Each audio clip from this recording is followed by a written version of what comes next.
Today on In the Woodyard, we're tapping. We're up at Oxbow. We're up with the boys, and they got lines out, and we're going to talk about it. Here we go. So this is Ryan here, and Buzz is his brother, and you're the brains of the operation. Yeah. We know that. He's the brawn, although you could take him probably. Yeah. He's just the guy that can put wood in the fire. That's about it. He's good with the fire.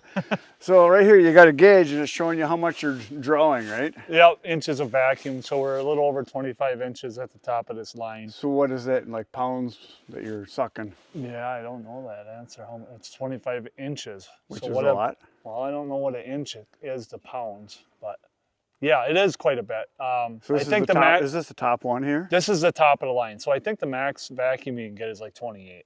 Oh, so you're right up there. Yeah, we're pretty close. They say anything over 20 inches, for every inch over, you get about 5% more sap.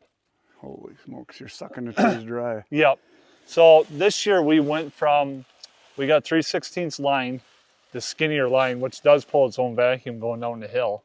But I switched out all the taps to a new system and drops to a 5/16. Mm-hmm.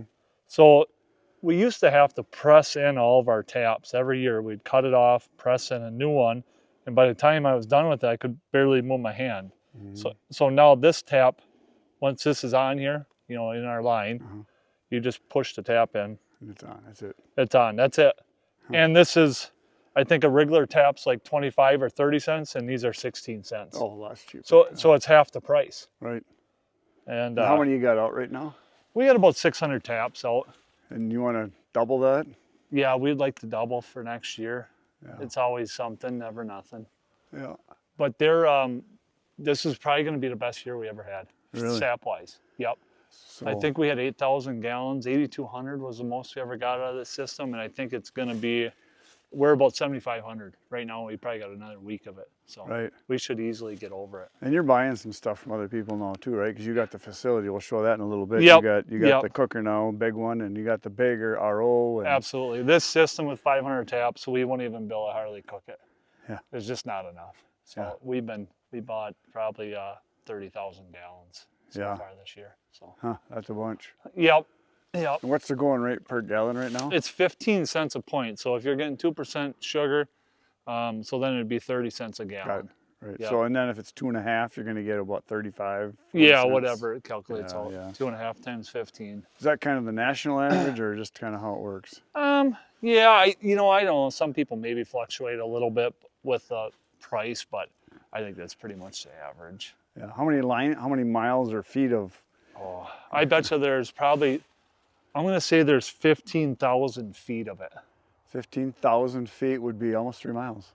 Oh, really? Well, it's 5,000 feet to a 5,280 feet to a mile. Buzz won't know nothing about it. He really hasn't been out here much. He doesn't get out of the hot.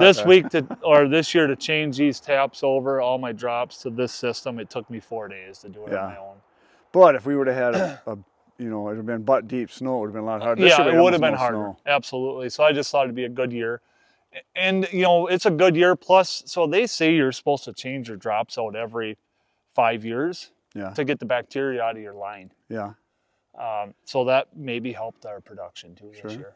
Because you put new ones in, yeah. Yep, I put in new drop lines. So, yeah, this one's just a little bit different. It's the same thing, but I just connected it on there instead of spliced it. Yeah, they make a 5/16 to a 3/16. So then are you using a drill for your holes, just a little Milwaukee drill or something? Yeah. So what I do is I take that drill sideways like this. A lot of people take their hammer and chisel this off, but it takes forever.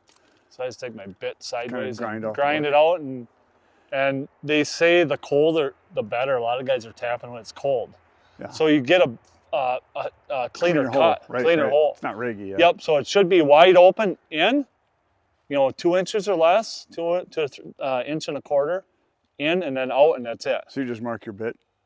Yeah, I got a little stopper on it, a little plastic. Actually, it's one of these cut off. Oh, just so you know when to stop. Yep, and then in and out, and then that's it. You don't want to blow on it or nothing like that because that's bacteria. So ideally, you want it just below 30 at night. 45, 50 during the day and sunny? Yeah, cold at night, frost at night, and then warm during the day, and it'll heat up and go. Yeah. You got almost all hard maple in here, I've noticed. There's really not much else in here. There's hardly any soft. A little bit of whoever caught it years ago did a nice job of, you know, there's a lot of regrowth. Yeah. So. Yeah, nice. How old's the oldest tree, do you think? Probably, I bet you 100. Yeah. Looking at that stump that Buzz had time to cut or count the lines. It was 100 something. 102 or something, he said, yeah. Yeah. But. Yeah, nice. So what's your goal for number of gallons to produce this year? Well, I had a goal of 600. Yeah. And we're over that. Yeah, and still got a whole week to go. Got a whole week to go, so it'd be nice to get 800 gallons. And the going rate right now is what, $27 a gallon, something like that? Yeah, it's they go by the pound, $2.50 a pound is what the guy offered. So yeah, so it comes out to be about $27.50 a gallon. Yeah. Something like that. And then once you obviously got to do bottles and you got to cook it again to heat it up, put it in the bottles and seal it and label it and distribute it. And so it doesn't just, and pretty much everything you make, you're putting right back into production for materials and we didn't make nothing. We never make nothing. It's going to go for more stuff. And who knows, maybe someday our kids will make something off. And I hope so. Like both of our kids are about the same age. You know, there's another 6 years they'll be driving. So maybe 6 years from now, we'll have it set up to where they can come up and make some money at it. Right. And we'll just sit back and drink some beer. Yeah. So this is Buzz, the other half. This is the brawn of the arrangement. The main man of the operation. And we're in the sugar shack here. They built. Now you guys built this how long ago? 2019 we built it. You used to be in a little garage, 24 hours a day, trying to keep the fire going. Now they got this big Intenso-Fire. This is your second cooker, right? Yes. So how big was the other one? The other one was a 2x6, and this one's a 3x12 now. Yeah. And so tell me what happens. How does it work? You got as you see right now, take a look. It's actually making syrup as we speak, spitting her out. Yeah. The desired temp is 217.2, and it's 217.7 and bringing syrup out. So what can it vary? A couple degrees and that's it? 1 degree variance. And then it'll shut off. But so now basically, you got a tank pumping in from outside, right? Yeah. So how it works is, this is the RO water or RO sap tank. There's a 1,000-gallon tank that we RO, and eventually we'll pump it up to. There's a 300-gallon bulk tank up top that's our feed tank for the cooker. Right. So it comes in here, and then as it needs it, there's a float valve here that brings it out in as we need it. Right. And how long do you run? Actually, from the top? Go check ahead. through here, you'll see better. Yeah, I had a camera in there before. You can see it boiling away. So how long from the time it comes in to the time it comes out? Oh, if you just started a machine for the year, it would probably take about an hour before you'd actually see syrup. Time you cook everything through. But now that you got it, is it a steady flow? Is that how it works? Well, now that we've got it sugared for the year, I would say by the time you start the fire, it probably takes maybe a half an hour. It'll start spitting out syrup. But now that it's going good, I'd say every 10 minutes it's giving 3-4 gallons out. Wow. And we like to fill the fire up every 10 minutes probably. Right. I can show you. Yeah, go ahead, open her up. So these 3 levers shut the air off going into the cooker. So when you fire it up, you're not getting blowing with fire. Yeah, that's hot. That's hot. You got to stand back from that, baby. So you got air blasting on that, so it burns air fast. Coming in from the back. Yep. Air coming in from the door, and then air coming up. Right. From the bottom. So it comes in 3 ways.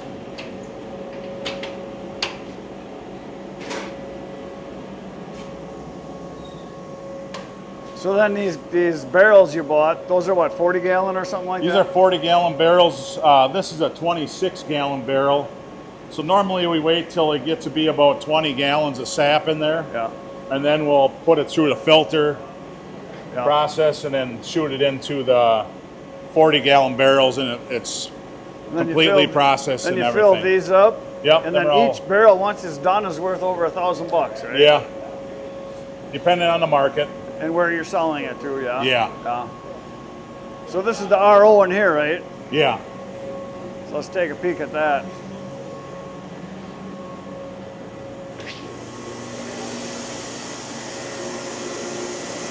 So it's a double RO.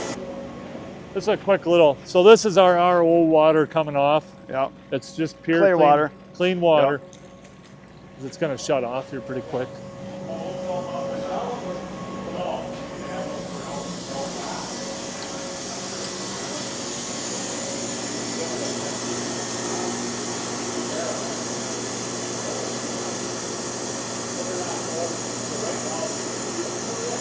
So this is the RO. So right now I'm sending out about 15 gallons of clean water in a minute, and I'm giving a cooker 2.5 gallons of sugar every minute. And it's probably about right at 20%.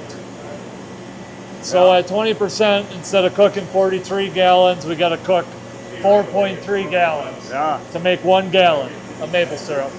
That's a big reduction. Yep, so this thing's got a 5-horse motor, a 7.5 horse motor, and each one of these have a 3-horse motor in them, in the bottom of the membranes, pushing sap up. Right. It's an incredible machine. And these are about 30 grand. Brand new for this, 30 grand. Yep. And this one's expandable, so it's already wired in. All we need to get is one more of these towers, plug it in, and it would go from a 1,200 gallon per hour to 1,800 gallon per hour machine. Wow. Yep. That's running stuff fast. Yeah, it's incredible. And then this brand new is like about 30, you said? Something Yeah, like they're that? probably 30,000, I suppose, yep. Yeah.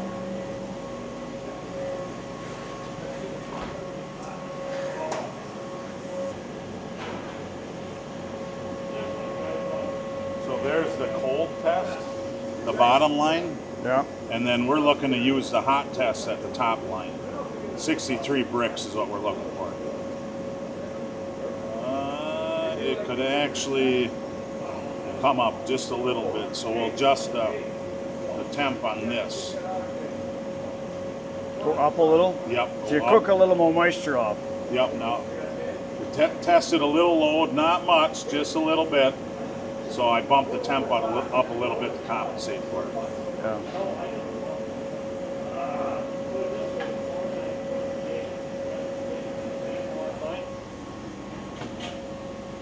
Here, slap this on so you can talk about it. Now what are you doing? So this is called diatomaceous earth.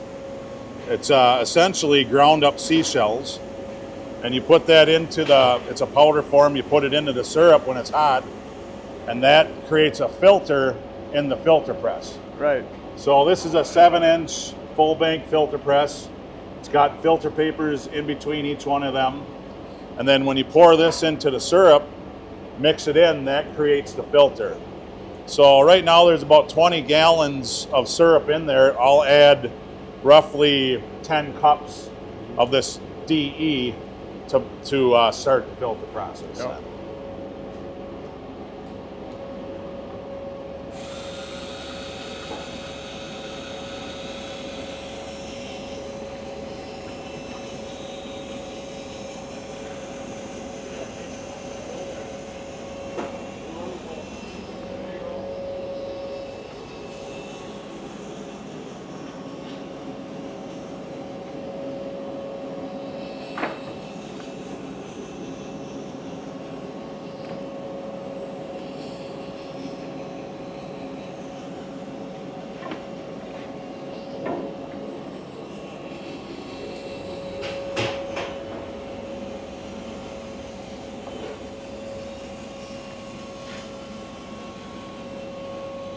There's 10 cups. Give her a good mix. We just started using this mixer here this year. A buddy of ours from Athens, old Justin Cuck, taught us this little trick here. The forefather of the maple syrup industry. Yeah. Beats doing it by hand. Yeah. Now it's just a drywall. Well, Or it's paint. like that, but it's stainless. Yeah. Stainless steel. Give her a good mix. Now this press is all air. It's got an air pump on it. Some have electric. But, so yeah, this one's air. It's all hooked up. Papers are in, and now we'll start filtering it out.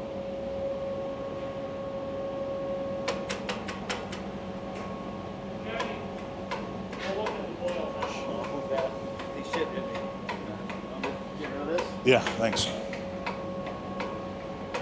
So always when we start it, we like to make sure it's filtering out nice. That's why I'll run it back into the tank first, just to make sure that it's filtering properly.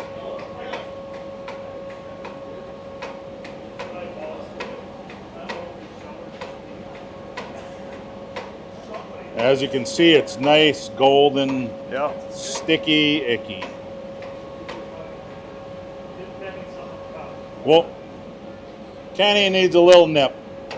Whoa. Okay. Hopefully that'll help us smell. Jeez. Oh, dripped it off.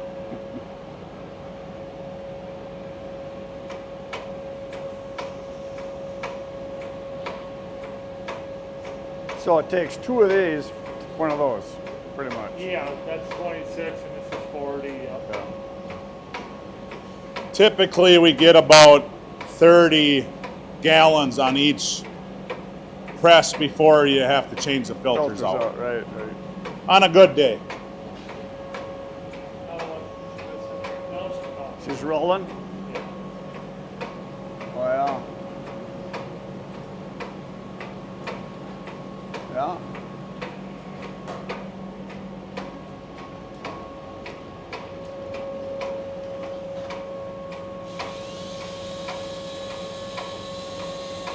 You know, we were having issues this year. We found that we gotta just put more of that DE in.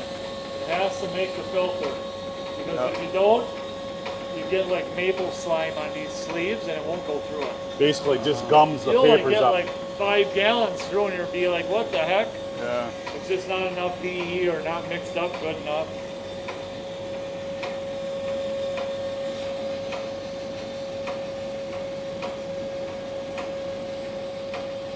So when it starts pumping, you got to get it mixed, right? Yeah. And it's a good practice kind of keep it on at all times, because that DE likes to settle to the bottom, and then it's basically not mixed in there very well.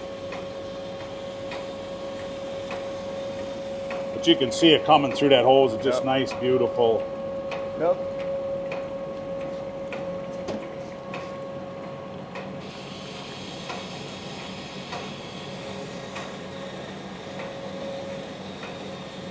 First time I watched someone do this, I thought they were putting powdered sugar in it or maple syrup and trying to get the stickiest syrup around, but then I found out it was the diatomaceous earth for the filter.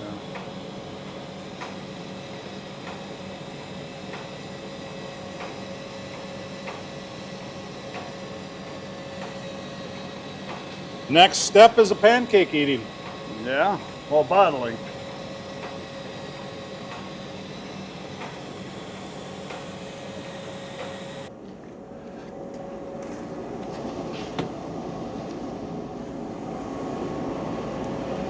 Howdy.